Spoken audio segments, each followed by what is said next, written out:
తెలుగు రాష్ట్రాల్లో అతిపెద్ద lift manufacturer lifts ట్రై.com dealership కూడా ఇవ్వబడును. ఇయాల రైతు రుణమాఫీ చేయలేదంటున్నాడు. నేను సూటిగా సవాలు విసురుతున్న చంద్రశేఖరరావు గారికి వేదిక మీద నుంచి ఫామ్ హౌస్ లో ఉండి వచ్చిన వాళ్ళకి జోలి చెప్పుడు కాదు, అసెంబ్లీకి రా, లెక్కలు చెప్తా. ఏ ఊర్లో, ఏ తండాలో, ఏ గూడెంలో ఏ రైతుకి ఎంత రుణమాఫీ చేసిందో 25,50,000 మంది రైతుల వివరాలు శాసనసభలో పెడతా. 21,000 కోట్ల రూపాయలు ఎవరి ఖాతాలో వేసినో నేను లెక్క చెప్తా. నీకు చిత్తశుద్ధి, నీకు నిజాయితీ ఉంటే రా, వచ్చే అసెంబ్లీలో నువ్వు మాట్లాడు, అడుగు. అదేవిధంగా ఆనాడు నువ్వు 5,000 రూపాయలు సంవత్సరానికి రైతు బంధు కింద 10,000 ఇస్తే నేను ఎన్నికల్లో 15,000 ఇస్తా అని చెప్పిన. కానీ ఏ రోజు కూడా చంద్రశేఖరరావు గారు మనం అప్పుల్లో లేవు, మనం ధనిక రాష్ట్రం, మన దగ్గర సంచుల కొద్దీ గుమ్మీల కొద్దీ రూపాయలు ఉన్నాయని అబద్ధాలు చెప్పిండు.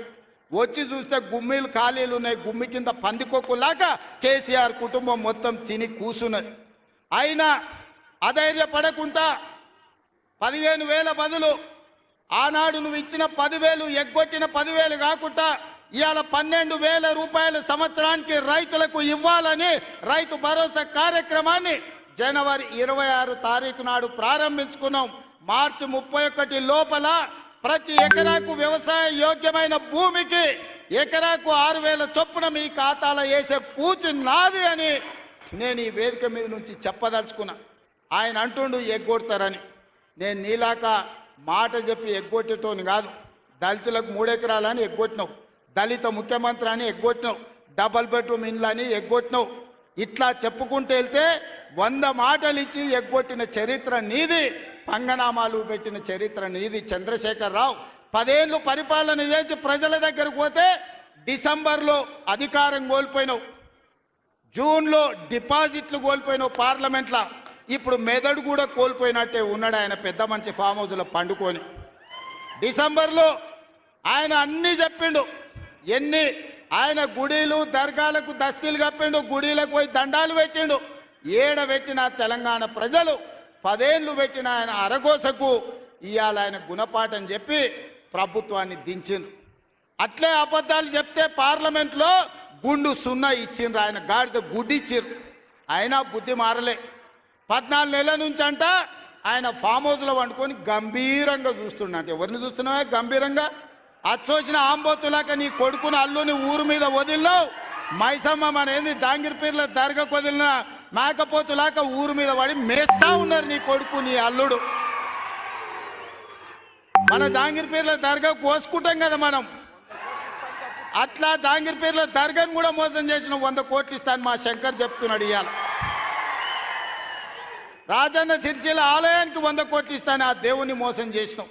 ఈడ దర్గాను మోసం చేసినావు.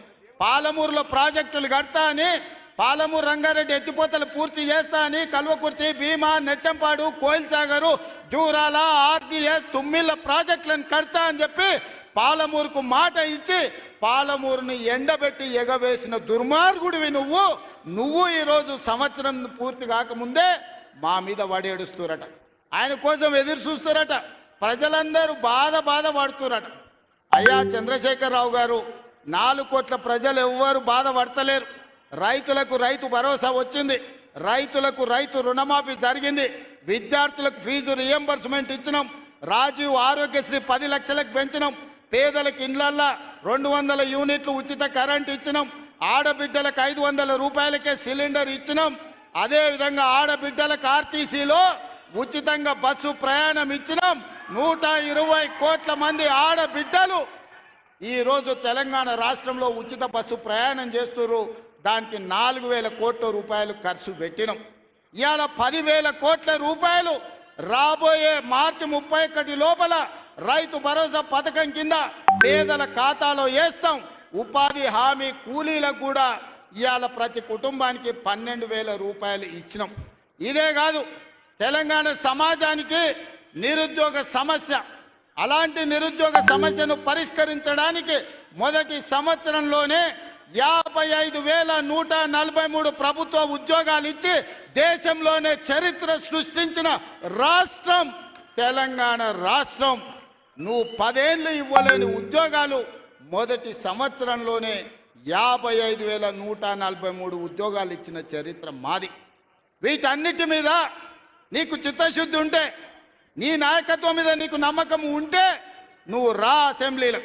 ఈ వివరాలన్నీ అసెంబ్లీలో పెడతా, చర్చ చేద్దాం. ఆయన కొడితేనంట బలంగా కొడతాడంట. సరిగ్గా నిలబడేది నేర్చుకోని ఆయన కట్టె లేకుండా. నీ పరిస్థితి ఎట్లుందో తెలంగాణ సమాజానికి తెలియదా? నువ్వు తూగుతున్నావా, సోగుతున్నావా, నువ్వు నిలబడగలిగే పరిస్థితిలో ఉన్నవా? ఆయన బలంగా కొడతాడంట, ఆయన లేచి వస్తాడంట. సోషల్ మీడియాలో నాకు ఆయనకు పోటీ పెడితేనంట ఆయనకు లైక్లు ఎక్కువ వచ్చినాయంట. టిక్టాక్లో 10 ఏళ్ళు ముఖ్యమంత్రి చేసినోడు, కేంద్ర మంత్రి చేసినోడు ఇవాళ టిక్టాక్లో కేసీఆర్కు రేవంత్ రెడ్డికి పోటీ పెడితే ఆయనకు లైక్లు ఎక్కువ వచ్చినాయంటే నాకు తక్కువ వచ్చినాయంటే ఇవాళ వాళ్ళ కార్యకర్తలతో మాట్లాడుతున్నాను.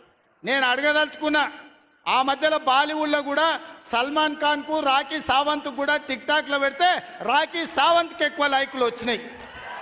అంత మాత్రాన ఆమె సల్మాన్ ఖాన్ కంటే గొప్ప నటుడు నటురాలు అనేవారని అనుకుంటారా? ఇవాళ చివరికి ప్రజలు తిరస్కరించి, ప్రజలు డిపాజిట్లు జప్తు చేస్తే ముఖం జల్లక ఫామ్ హౌస్లో వండుకున్న చంద్రశేఖరరావు సోషల్ మీడియా టిక్టాక్లో నాకు లైక్లు వచ్చినాయని చెప్పుకునే పరిస్థితికి వచ్చిందంటే ఆయన మానసిక పరిస్థితి ఎట్లుందో తెలంగాణ సమాజం అర్థం చేసుకుంటుంది. పెద్ద మనిషి ఆయన వయసులో, నేనేం కాదంటలేను. ఆయన పిల్లలు యమకింకర్లాగా తయారై ఊరి మీద పడి మేస్తున్నారు. ఫస్ట్ నీ కొడుకుని అల్లుని కంట్రోల్లో పెట్టు చంద్రశేఖరరావు. నువ్వు రా సభకు. సుమన్ టీవీలో మీ పర్సనల్ అండ్ బిజినెస్ ప్రమోషన్స్ కోసం కింది నెంబర్కి కాంటాక్ట్ చేయండి.